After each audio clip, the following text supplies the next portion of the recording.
katanggap-tanggap sa Pangulo. Yan ang pahayag ng palasyo kaugnay sa nangyaring pamimisika ng Chinese Coast Guard sa mga Philippine Navy na nakadeploy sa Union Shoal. Kung saan, dalawang Navy ang nasugatan. Si Bea Peniza nakatutok.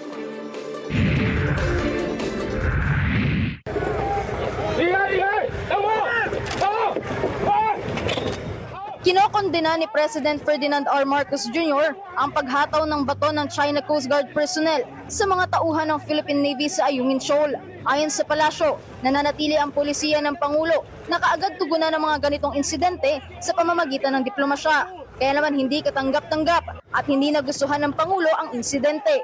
Tiniyak din ng palasyo na nakatuon na ang Department of Foreign Affairs sa pagtataguyod ng kaligtasan at kapakanan ng Filipino personnel na nakadistino sa BRP Sierra Madre. Hindi po nadadaan sa dahas ang anumang pakikipaglaban sa karapatan. Hindi pinag-uusapan dito ang laki ng iyong teritoryo, ang lakas ng iyong puwersa, kundi pakikipaglaban sa katotohanan at kung ano ang iyong karapatan.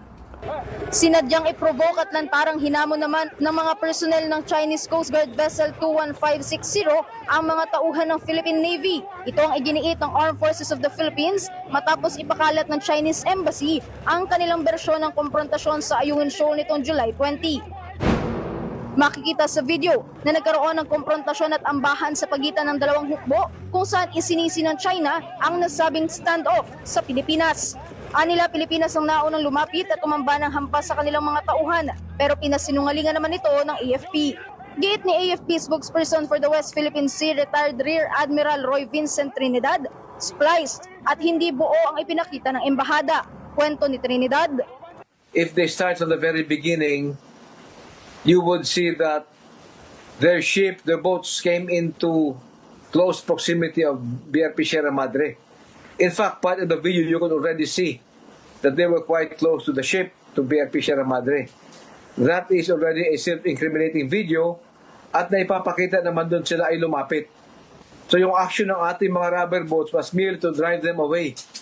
And it was non-confrontational, it was defensive in nature, it was within the rules of engagements.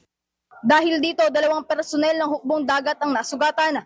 Ang isa ay nagtamo ng head injury, habang ang isa naman ay nagkaroon ng pasa sa kamay at braso. Yes, ito ay isang attempt nila na bumawi sa information space, sa information domain. Bakit? Bugbog sila, talunan sila. So a lot of events are transpiring that would bring the Philippines to a high moral ground. That would show that we are on the right track. So kailan lang bumawi sa narrative, that's why they came out with this. Na nag-backfire, I could say nag-backfire naman sa kanila ito. Kinondena na rin ng Department of Foreign Affairs ang insidente. Ayon sa DFA, hindi katanggap-tanggap ang kahit anumang uri ng karahasan at sisiguraduhin nila ang diplomatic action laban sa China. Tiniyak naman ng AFP at maging ng Department of National Defense na sa kabila man ng mga pananakit at panghahamak ng China sa Pilipinas at sa hukbo nito, patuloy silang magpapatupad ng kanilang mandato na protektahan at ingatan ang soberanya at teritoryo ng bansa. Bea Peniza, IBC News.